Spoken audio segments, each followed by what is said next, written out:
எல்லா புகழும் இறைவனுக்கு. நூஹ் நபி காலத்தில் ரொம்ப நாள் எல்லாம் உயிரோட வாழ்ந்துருக்காங்க. 500 வருஷம் 600 வருஷம். ஒரு பொம்பளை வந்து அழுதுட்டு இருந்துச்சான், என் மகன் கொஞ்சம் வயசுல இறந்து போயிட்டான் அப்படின்ட்டு. உங்கள் மகனுக்கு எத்தனை வயசுமா அப்படின்னு நூஹ் நபி கேட்டாங்களா. 300 வயசு அப்படின்னுச்சான். இது ஏன் கொஞ்சம் வயசுங்கிறீங்க, ஒரு காலம் வரும் பின்னாடி, அப்போ எல்லாம் 60 70லயே இறந்து போயிடுவாங்க அப்படின்னு சொன்னாங்களாம். அப்போ அவ்வளோ கம்மியாக இறந்து போவாங்க, அப்போ எதுக்கு வீடு கட்டணும், மரநிலையிலே போதுமே அப்படின்ட்டு அந்த பொம்பளை சொன்னாங்களாம்.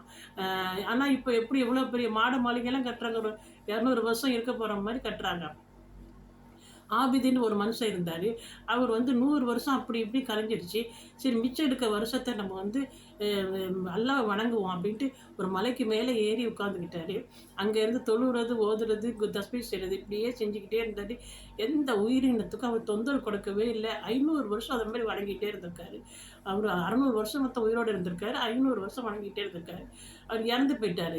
இறந்து போனோடனே ஒரு நாள் அல்லாஹ் கூப்பிட்டு, நீ ஆபிதே, நீ சொர்க்கத்துக்கு போப்பட, என்னுடைய அருளினால சொர்க்கத்துக்கு போறியா, உன்னுடைய வணக்கத்தினால போறியா அப்படின்ட்டு அவர்கிட்ட கேட்டாங்க. அதுக்கு அவர் சொன்னார், நம்ம தான் 500 வருஷம் வணங்கியிருக்கோமே, நான் என்னுடைய வணக்கத்தினால தான் நான் போகிறேன் அப்படின்ட்டு அல்லாட்ட சொல்லுவார்.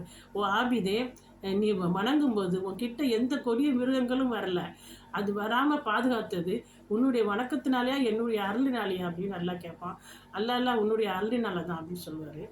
ஓ ஆபிதே, உனக்கு பசிக்கும் போதெல்லாம் சாப்பிட்றதுக்கு ஒரு பழமரத்தை பக்கத்தில் உருவாக்கி தந்தனே, அது உன்னுடைய வணக்கத்தினாலையா அப்படின்னு கேட்பார். இல்லை இல்லை, உன்னுடைய அருளினால தான் அப்படின்னு சொல்லுவாங்க. ஓ ஆபிதே, உனக்கு தாம் ஏற்படும் போதெல்லாம் பக்கத்தில் ஒரு ஓடையை உருவாக்கி தண்ணிக்கு ஏற்பாடு பண்ணனே, இது வந்து உன்னுடைய வணக்கத்தினாலேயா என்னுடைய அருளினாலையா அப்படின்ட்டு அல்லாஹ் கேட்பான். அல்லா உன்னுடைய அருளினால தான், ஆனால் இப்போ மட்டும் நீ எப்படி உன்னுடைய வணக்கத்தினால போகிறேன்னு சொல்கிற அப்படின்னு கேட்பான். சரி, இதை கொண்டு வெயிட் போட்டு பார்த்துட்டு வாங்க, இவருடைய வணக்கத்தை ஒரு தராசுலையும் என்னுடைய அருளை ஒரு தராசுலையும் வச்சு பார்த்துட்டு வாங்க அப்படின்னு மலைக்கிட்ட கொடுத்து அனுப்புவாங்க. மலைக்கு போய் வெயிட் பார்த்துட்டு வந்து, ஆண்டவனே உன்னுடைய அருள் தான் வெயிட் அதிகமாக இருக்குது, 2 கண்ணுக்கே அவர் வணக்கம் சரியாக போச்சு அப்படின்னு சொல்லுவார்.